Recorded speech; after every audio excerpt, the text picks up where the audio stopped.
Do you want to improve your Olympic lifts and you're not sure about your start position?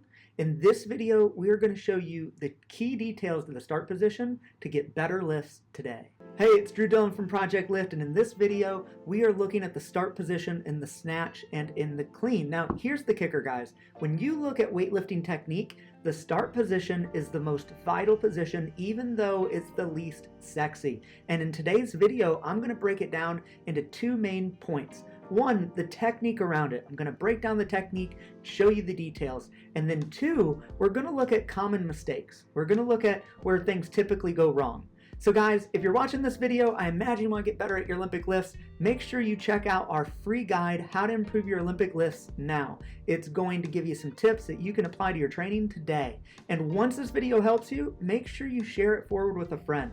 Pay it forward, guys. Share with a friend, it could help. Subscribe, hit that thumbs up button, it helps us. Let's get into the material. When we look at the technique when it comes to the start position, like I said, this position is key. I want you to think about it like launching a rocket towards the moon. If we're off 2 degrees from Earth, how far off is it once we get to the moon? Quite a bigger gap, right? So when we're slightly off from the start, we're going to have big implications further down the movement. And you've seen us cover these different areas of the movement, right? Above the knee, power position, these different elements of the technique when it comes to Olympic lifts. Now when we get into the start position, we're going to really show you guys how to hone this in, because if this position is different on each lift, every lift feels different. And that for a beginner is a very common thing. They get very frustrated. You know, one lift will feel great, the next lift will just feel junk, and what is going on? And if your start position is changing or that bar is moving around at the start and you're unaware of it, this is exactly what is causing it. The first thing I want to talk about in technique is setting up to the bar. So I'm putting a number of things into this category, but truly we can take out a lot of the complexity just by having an athlete walk up to the bar.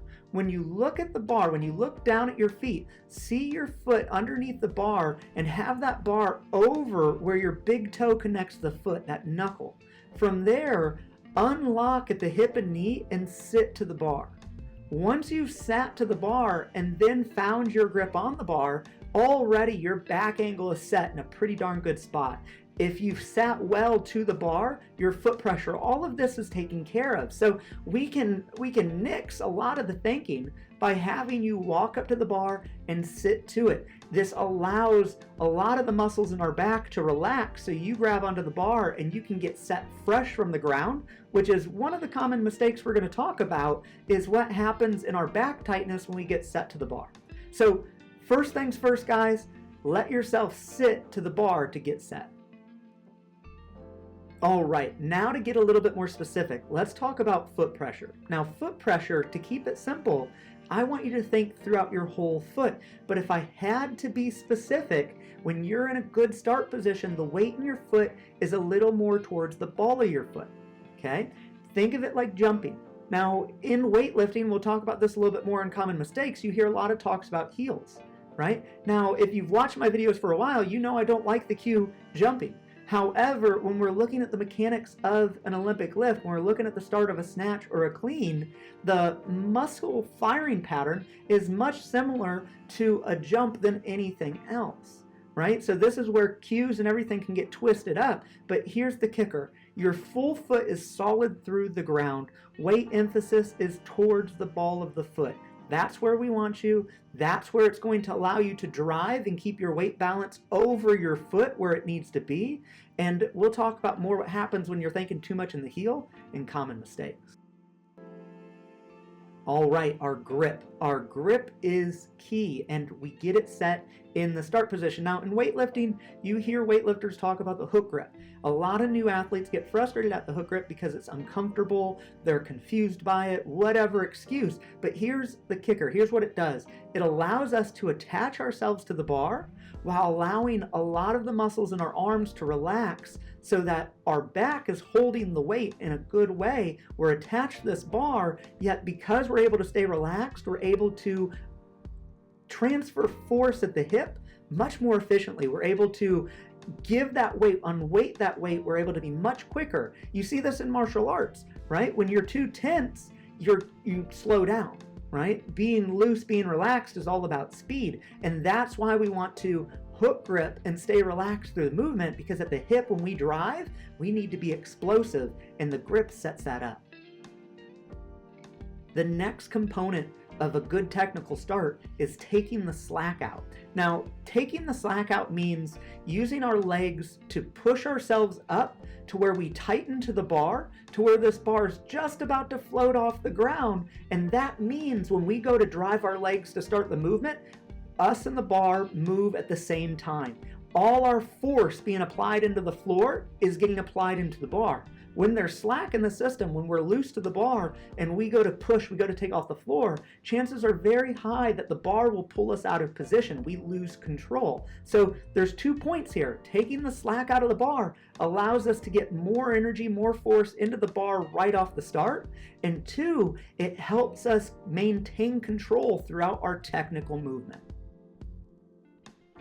And finally, the last thing I want to highlight on a good technical start is pushing through the legs to start. Now, when I first came to weightlifting, I truly thought that I lifted with my legs, right? I would have said I was better than, you could say I was better than the average person, but going through weightlifting specific training, what I found was my back was getting involved a lot sooner off the floor than I had even realized. When we get set to that bar, we take that slack out, we're in a good position, it's all legs off the floor. Those legs drive our torso towards the ceiling.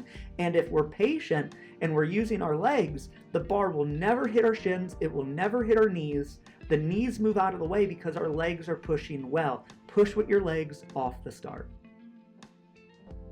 All right, now getting into those common mistakes. So, common mistake number 1 is that thought around heels, right? You hear it all the time. Heels, heels, heels, heels. Now, typically I would say most athletes, we could really theorize where this comes from, but you see it a lot in powerlifting. It's nothing against powerlifting. A deadlift in powerlifting is much different than a start position in a snatch and clean, and that's vital to understand. If you have all your weight in your heels at the start, when you drive your legs off the floor, you and the weight are going to be so far back on your heels that if we were to remove the bar from your hands, you'd tumble backwards. You're losing your balance. You're putting your force in an area that you're not going to be able to control. And that's typically why an athlete hops forward when they come off the hip when they're thinking about their heels. So the heels in weightlifting for a start position, it's hurting you.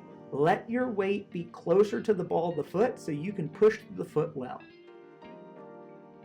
The second mistake is speed off the floor. Now here's the thing, these are the quick lifts, right? We need to be explosive. Well, if we put the explosiveness in the wrong area, we hurt ourselves because we get pulled out of technique. And typically what we see when we're focused off speed off the floor in the wrong way, see 2 things happen. 1, our butt shoots up. Right? Where our butt's shooting up, and here's the kicker. When our butt shoots up, that'll always feel faster than holding good position and moving. And that can be a real mental game for a new athlete because you're thinking, I want to move fast, I have to move fast, this is a heavy weight, I got to move faster. Well, your butt shooting up feels faster than moving well. However, when our butt shoots up, the technique doesn't help us anymore. In addition to our butt shooting up, and this kind of goes the same way, we get tugged over. We get pulled over the bar, we get pulled out of position, and that pull out of position disconnects us from our good movement, and in a way we have to make up for it later down the technique, which we've just need more energy in the lift. We've just made it more difficult for ourselves. So remember, just like we said in the technical portion, good technique is take that slack out and then drive with the legs. And I want you to think of it as smooth acceleration, right? Break from the floor in a way that you're in control, but accelerate in a smooth way that you're constantly accelerating through the movement. However, you're not accelerating so quickly you get pulled out of position. And the final common mistake is tightness throughout the body. And I'm lumping in a few things here because 1, we can look at it at the start position when we get tight to the bar. A lot of athletes think they need to crank their backs on at this point, right? So they pull that bar in real tight to their shin, they squeeze their shoulder blades together, they might arch their back, they get real tight. And this tightness is inappropriate and pulling us out of position and creating friction on the bar, right? So that's a huge common mistake is what needs to be tight at the start, what needs to be relaxed. So when you sit to this bar, just like we said in the technique portion, you take that slack out, right? Our lats are engaged in the sense that when we break from the floor, our lats are preventing the bar from swinging away from us. However, our lats are not pulling the bar in. Do you see what I'm saying here? So that bar is over where that base of the big toe is. When our legs push, because our lats tight and set, that bar is going to move with us. However, we're not wanting to use our back to try to pull the bar in throughout the movement. And this is where we have to differentiate, right? This is where we need to understand, because tightness in the wrong way through our back, us pulling that bar into the shin, squeezing our shoulder blades together, any of that is going to create friction in the movement and make us move poorly off the start versus letting us move with that bar in a way that's really going to jump off our hip. All right, so that is a good start position in the snatch and clean. Guys, I want to know what stood out to you. Was there anything in this video that made you start to think differently, that was new to you? I would love to hear what that was. Share with us what's going on with you. We want to support you, and until the next video.